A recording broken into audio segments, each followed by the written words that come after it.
एक छोटा सा गांव था। यह गांव हरे भरे खेतों से घिरा हुआ था। गांव वाले खुश और संतुष्ट थे। गांव के बीचों बीच एक विशाल बरगद का पेड़ था। उसकी शाखाएं लंबी बाहों की तरह फैली हुई। बरगद के पेड़ पर कौवों का एक जोड़ा रहता था। उन्होंने एक आरामदायक घोंसला बनाया था। मादा कौवे ने अपने अंडे दिए थे। कौवे अपने छोटे बच्चों के स्वागत के लिए उत्साहित थे। एक दिन एक जहरीला सांप पेड़ पर चढ़ गया। उसके चमकदार शल्क और भेदी आंखें थीं। कौवे डर के मारे कांप उठे। सांप उनके अंडों के लिए खतरा था।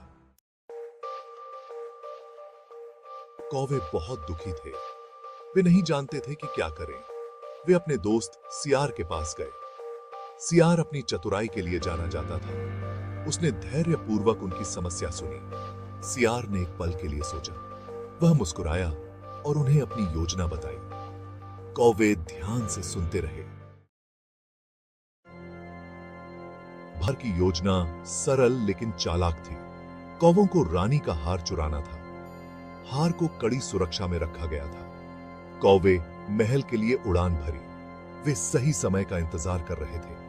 गार्ड का ध्यान भंग था। कौवे झपट्टा मारकर हार ले गए। पहरेदारों ने कौवों को देखा। वे अलार्म बजाते हुए चिल्लाए, भाग 5, सांप को चकमा देना। कौवे वापस बरगद के पेड़ पर उड़ गए। उन्होंने सांप के बिल के पास हार गिरा दिया।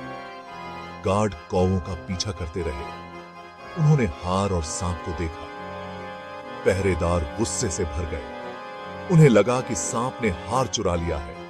बिना किसी हिचकिचाहट के उन्होंने सांप को मार डाला।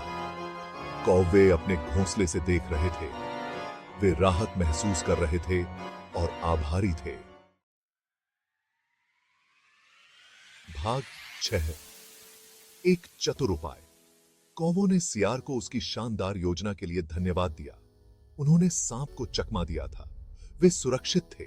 उनके अंडे सुरक्षित थे। गांव वालों ने कौवों और सियार की प्रशंसा की। उन्होंने गांव को एक खतरनाक प्राणी से बचाया था। कौवों ने एक बहुमूल्य सबक सीखा। बुद्धिमत्ता और त्वरित सोच किसी भी बाधा को दूर कर सकती है। बरगद के पेड़ वाला गांव एक बार फिर शांत था।